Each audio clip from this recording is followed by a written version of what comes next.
Ancient Egypt. It was here that one of the most fascinating and mysterious of cultures originated. A civilization ruled and dominated by the Pharaohs for some 3,000 years before Christ. It is conceivable that no one in the history of mankind wielded more power than a pharaoh in ancient Egypt. More than the Roman emperors, more than the kings of Persepolis or Babylonia, the pharaohs ruled with an iron hand and were worshipped as direct descendants of the sun god. They were considered immortal, capable of subduing the forces of nature. Their magnificent tombs and the temples they erected in honor of the gods have indeed seemed to bring them a kind of everlasting life. Though their cities disappeared mysteriously as if swallowed up by the desert sands, their stories live on. How do we know so much about these fascinating rulers?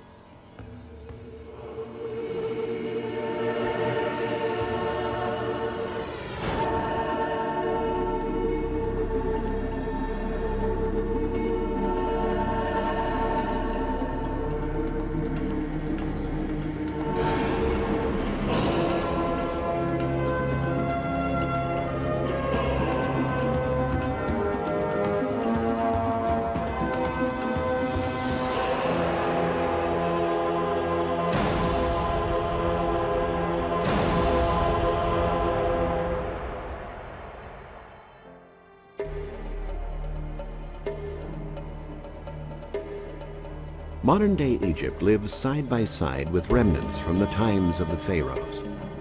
Giant statues. The pyramids that adorn the left bank of the Nile, where the sun sets. The magnificent temples such as those in Karnak and Luxor, built by the hard labor of hundreds of thousands of workers, still stand. But what is left is only a fraction of what the giant cities must have been.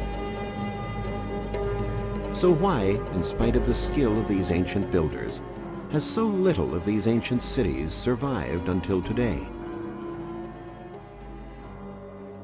The answer lies in the importance attributed to the buildings. While temples and pyramids were destined to withstand the onslaught of centuries, ordinary people under the pharaohs had to make do with crude mud bricks and straw dried in the sun, techniques that are still in use today. And yet, these were magnificent cities, such as Memphis, the pharaoh's first capital. We know about these cities because of the legacy of scribes, writers, at that time. This sculpture of a scribe from the Cairo Museum is an example of a man who could have lived his entire life in one of those crowded city streets at the time of the pharaohs.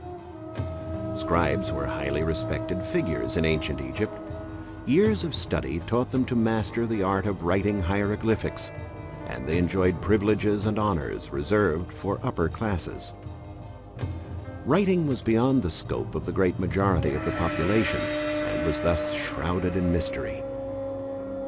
Scribes made up a unique profession. Many of them earned their living by writing out and copying public and administrative documents. The Nile River was the lifeline of ancient Egypt and the home of most of the important cities. Memphis, just a few miles south of Cairo, was the first capital of the pharaohs. The road sign indicates the village of Mitrahina, announcing that we have arrived at the gates of the capital.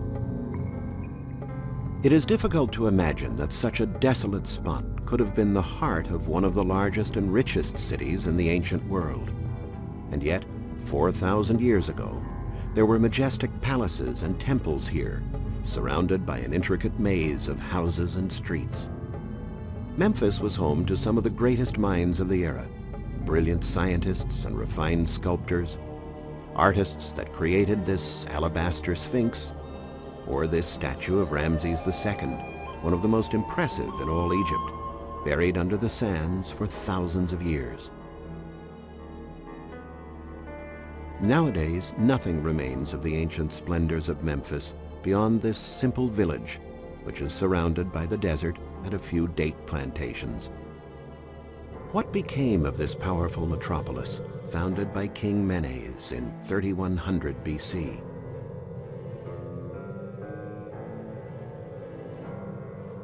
This is what remains of the Temple of Ptah, thought to have been one of the largest in ancient Egypt. Much of it is still buried under the small hill where the village of Mitrahina lies today. The problem is, when Memphis went into decline, its monuments were dismantled and the stones were used as building material for new construction.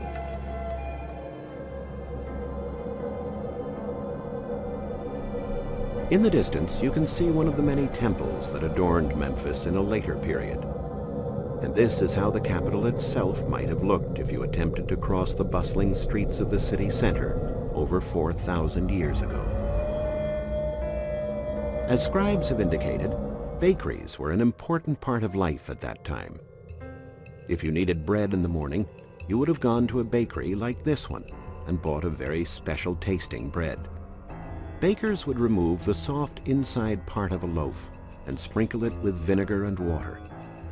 Then the hollowed-out loaf would be stuffed with a mixture made of pepper, honey, mint, coriander, cheese, salt, and oil. The oven stood in the courtyard of the baker's workshop. Bartering was the sales method used, as money wasn't introduced until 500 BC, many years later. If you had to get some official papers signed, you would have to go to the residence of a high state official, who probably lived in a luxurious and prestigious house like this one. In the large dining room, he would probably have a display of exquisite vases, jars, and furniture, a mark of the taste and status of their owner. The higher social classes loved to surround themselves with exquisite objects and wore elegant clothing complete with wigs and jewelry. Perfumes and cosmetics were also widely used by men. It was the custom to wear a cone of ointment on one's head, which melted in the heat of the day, saturating wigs and garments with perfume. In homes like this one, owners entertained their guests with sumptuous banquets. But what types of food and drink would be served at the table of a rich Egyptian? What was their diet? Since Egyptians aspired to reach the grand old age of 110, the recommended diet was varied and sensible. They ate 3 meals a day, a snack in the morning and another toward midday, and then the main meal, which corresponds to our dinner. There was no cutlery. Even the pharaoh and his family ate using their fingers, though it was considered good manners to use only the 3 fingers of the right hand. Then as now, bread was produced in a number of different varieties, and it was kneaded by using hands or even feet. Despite the attention paid to their diets, the ancient Egyptians were found to have bad teeth. Archaeological studies of numerous mummies have proved this. But how could they have good diets and bad teeth? The answer, surprisingly enough, was due to the bread. Since it was produced with stone-ground flour, it contained high quantities of sand, not something you want to crunch on. If you had problems with your teeth, you would have to go to a dentist, a profession that was in great demand at that time. The Egyptians loved their vegetables: garlic, onions, cucumbers, turnips, and lettuce. These were believed to make men amorous and women fertile. They also ate large amounts of seeds from chickpeas, broad beans, and lentils, which were exported all over the Mediterranean. Their favorite fruits were figs, pomegranates, and dates. Roast or grilled beef was considered a delicacy, though the preference was for birds such as geese, ducks, quail, pigeons, and even pelicans, which were also eaten by poorer people. On the other hand, it seems that chickens never appeared on the tables of the pharaohs and their subjects. Wine and strong beer were served at dinner. The wine was kept in sealed pitchers that had labels showing its name, origin, and vintage. These labels are some of the most curious written documents of the ancient world. The invention of writing took place around 3000 BC.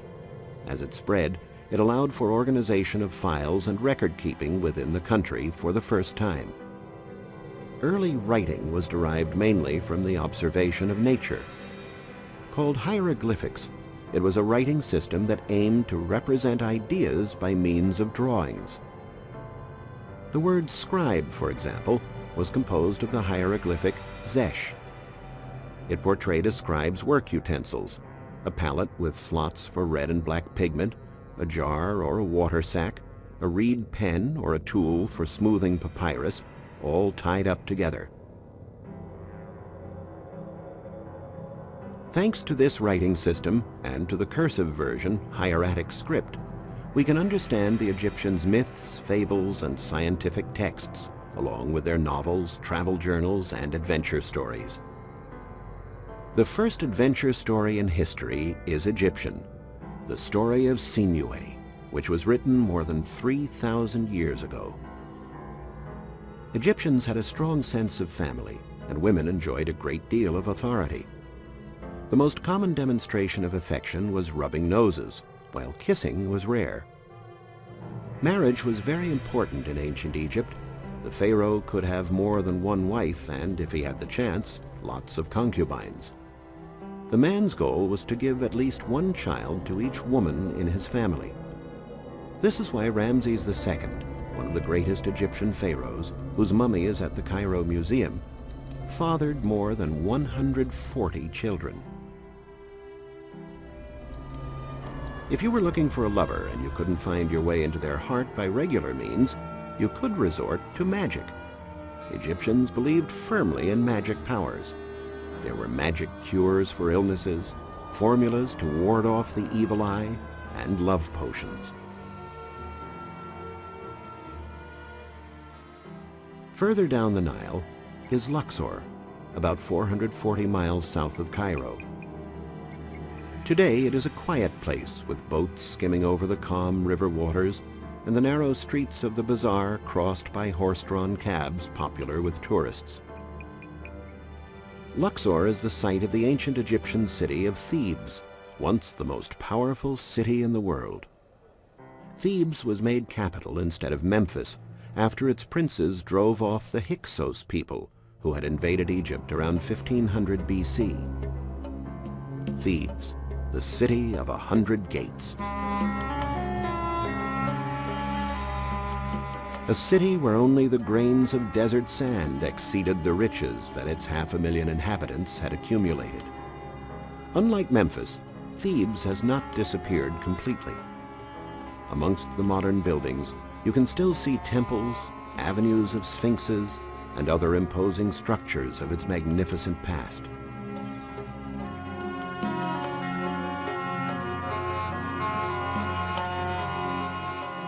The remains of the temple dedicated to the god Amun bear witness to this. They were restored by archaeological studies at the end of the 19th century, with the demolition of hundreds of houses that had been built over them. Some of the excavations are still going on. A 15th century mosque still occupies part of the first courtyard.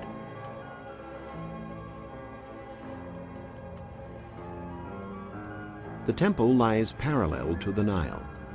Its dimensions are truly majestic, over 800 feet long and 200 feet wide.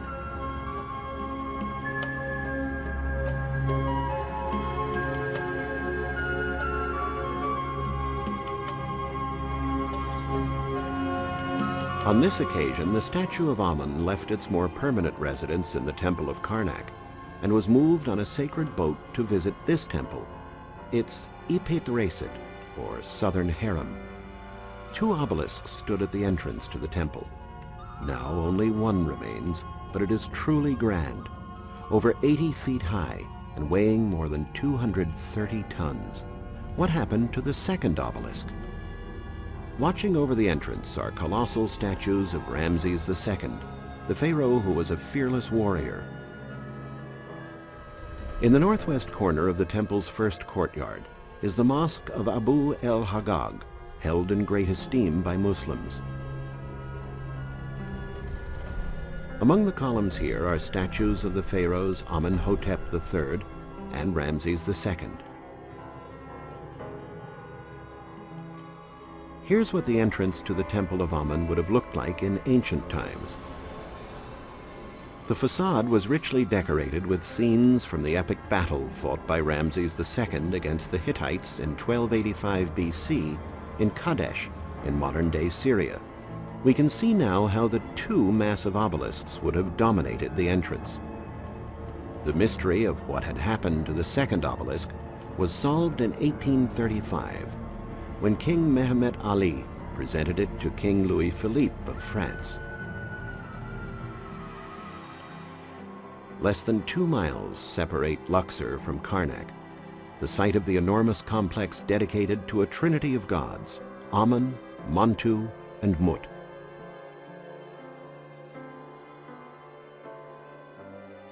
Ten pylons, enormous surrounding walls, and hundreds of columns are laid out over a surface area that is more than 4,000 feet long and almost 2,000 feet wide, making this the largest temple ever built anywhere in the world. It took 2,000 years to build, and all of the pharaohs contributed something to the final layout. Once you enter the temple, you come to the biggest courtyard of all Egyptian temples, over 300 feet wide and 260 feet long. In the center of the courtyard, only one tall column survives of the 10 that made up the cloister. These were built by Pharaoh Taharka around 670 BC. This is where the sunboat was kept, which was used for the solemn processions from Karnak to Luxor. Let's see how the site would have looked in all its majesty. The cloister was composed of 10 columns that were each over 60 feet high. Behind the columns, you can see the decorations of the second pylon, which was erected by Ramses II. In the center was a pedestal on which the sacred boat containing the statue of the god Amen was placed.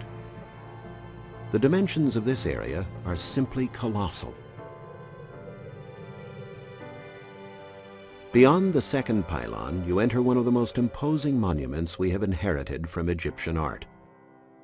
The huge hypostyle, which was 330 feet wide and 174 feet deep, with 134 columns. Enormous architraves raised the height of the ceiling to 75 feet.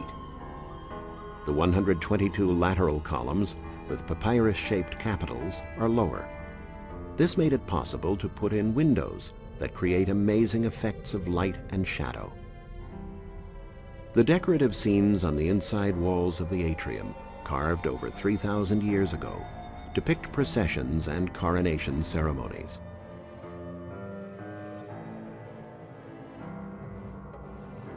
Here we can see Ramses II paying homage to the Theban divinities. The boat is taken in a procession by the priests of Amen, dressed up as mythological beings. The central axis of the temple leads to the most sacred part of the whole complex, the granite room that held the sacred boat.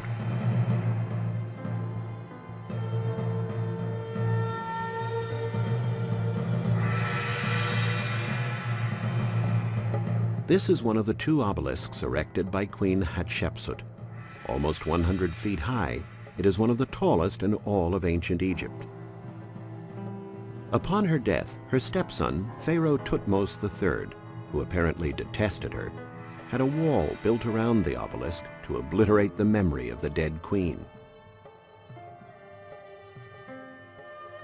The festival hall built for Thutmose III was later turned into a Christian church, as is seen from the faces of the saints that can still be distinguished on the columns. Of the many rooms in the temple, one of the most interesting is known as the Botanical Garden, because it is decorated with exotic plants and animals, in testimony to the devotion displayed by pharaohs to their gardens and agriculture. And this is the great sacred lake where the priests of Amun-Ra used to purify themselves in the holy water that was channeled here from the Nile. This gigantic granite scarab, or beetle, was considered sacred by the Egyptians. It is said to be of good fortune if you walk around it. Going back north now on the Nile, we come to Cairo, capital of modern Egypt and a metropolis of almost 16 million inhabitants. Cairo was never a capital under the pharaohs. During their reign, there was only a small settlement here called Keriaha, which means place of battle, a name it earned because, according to legend, it was where the gods Horus and Seth fought. The only thing we know about the city's past is that around 500 BC it was called Babylonia and was an important commercial center. If you visit the Copt Quarter, one of the most ancient and picturesque parts of Cairo, you'll see that it is inhabited today by Orthodox Christians. It contains one of the most important temples in Christianity, the church that played host to the Holy Family and Jesus during their time in Egypt.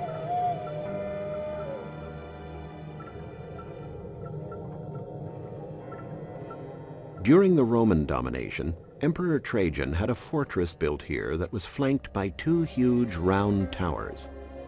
The remains of the south tower have been partially restored, while the north tower was incorporated into the Church of St. George.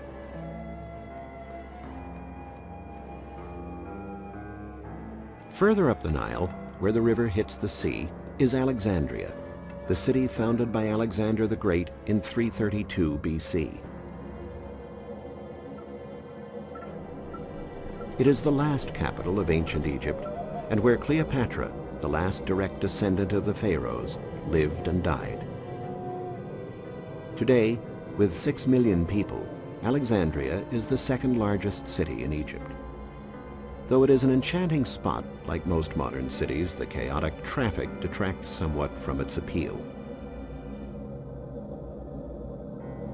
In ancient times, it was the site of a great library, where thousands of scribes worked, documenting the ancient Egyptian lifestyle for posterity. By and large, however, the splendor of the ancient city has been completely buried under the modern neighborhoods. There was a famous lighthouse, the Pharaohs at Alexandria, built here in 279 BC, that was subsequently damaged by earthquakes. In 1480, Sultan Qaitbay used most of its remains to construct this fortress, a masterpiece of military architecture. Some of the lighthouse's granite columns can still be seen in the gate of the main tower and in the surrounding walls that plunge into the sea. Today, it is difficult to imagine the lighthouse in all of its ancient splendor. But when it was built, it was almost 400 feet high and became one of the 7 wonders of the world. The lighthouse was one of Cleopatra's favorites. This was her city, a city she loved more than the Roman generals she courted. With her suicide in 30 BC came the end of 3,000 years of rule by the pharaohs. Egypt lost her independence and became a province of the Roman Empire. As time went by, many of the cities of the pharaohs were abandoned and slowly fell into ruin. The simple houses built with mud bricks disappeared, and many of the monuments became open-air quarries, their stones used to make other buildings. Stones were even removed from the magnificent pyramids. The madrasa of Sultan Hassan in the city of Cairo was built with stones from the pyramids in 1362. It was a sort of university college, and its design is considered a masterpiece of Islamic architecture. The palace is perfectly proportioned, and its beauty owes a lot to the stones removed from the pyramids and used in its construction. This was a destiny that befell other monuments in the capital over the course of centuries, as magnificent works created by the pharaohs were dismantled. But still today in Egypt, the past and present come together as in no other country in the world. The writers or scribes from that time have left us with a treasure trove of literature that documents the amazing episodic adventures of pharaohs and queens, of great loves and tragic battles, and gods for every purpose. Their writings challenge the passing of the centuries and, in a way, proclaim the immortality that was sought by the pharaohs.